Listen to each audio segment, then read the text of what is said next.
کچھ ہی دن پہلے آپ نے کلپ دیکھا ہوگا، رہبر معظم کی توہین کی گئی۔ توہین کس بات کی؟ ان کا ہاتھ زخمی ہے۔ ہاتھ کہاں زخمی ہوا تھا؟ نماز جمعہ پڑھاتے ہوئے بم کے دوران ہاتھ زخمی ہو گیا، راہ خدا میں جہاد کرتے ہوئے ہاتھ زخمی ہو گیا۔ اگر کراچی کی کسی امام بارگاہ میں بم پھٹے اور کسی مومن کی ٹانگ کٹ جائے، کسی مومن کا کوئی عضو کٹ جائے اور تو اس کا مذاق اڑانے لگے، یہ وہن مکتب ہے۔ حضرت عباس کے بھی بازو کٹے تھے، تو ابو بنو امیہ کی طرح مذاق اڑانے لگے، یہ وہن مکتب ہے۔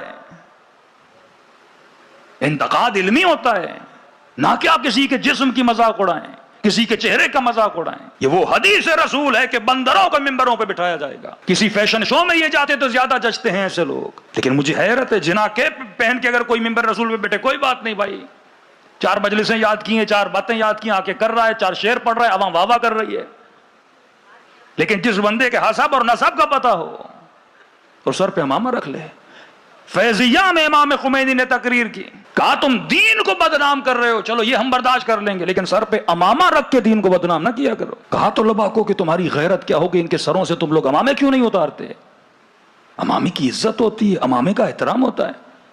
اب کل ہر ایرا غیرہ سر پہ امامہ رکھ لے اور لوگ اس سے سننے لگے، کیوں؟ کیونکہ عزت امامہ کو گرایا جائے، لوگوں کے دلوں میں جو علماء کی عزت ہے اس عزت کو پامال کیا جائے۔ ایک نیا حربہ کس لباس میں لوگ بھیجو۔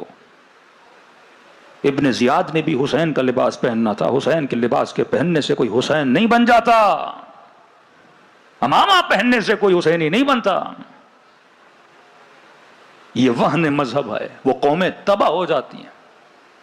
کربلا میں حسین کا مذاق اڑایا گیا، بی بی زینب کا مذاق اڑایا گیا، کہ وابنت طلقا، تم کیسے مسلمان ہو، دیکھ بھی رہے ہو آل رسول کا مذاق اڑایا جا رہا ہے اور خاموشی سے تماشائی بنے ہوئے ہو۔ جس قوم میں علماء کا احترام نہیں، کراچی وہ سرزمین تھی جہاں پہ پڑھے لکھوں کی سرزمین، باشعور لوگوں کی سرزمین، پھر آپ کا حال وہی ہوگا جو آج پنجاب میں ہے۔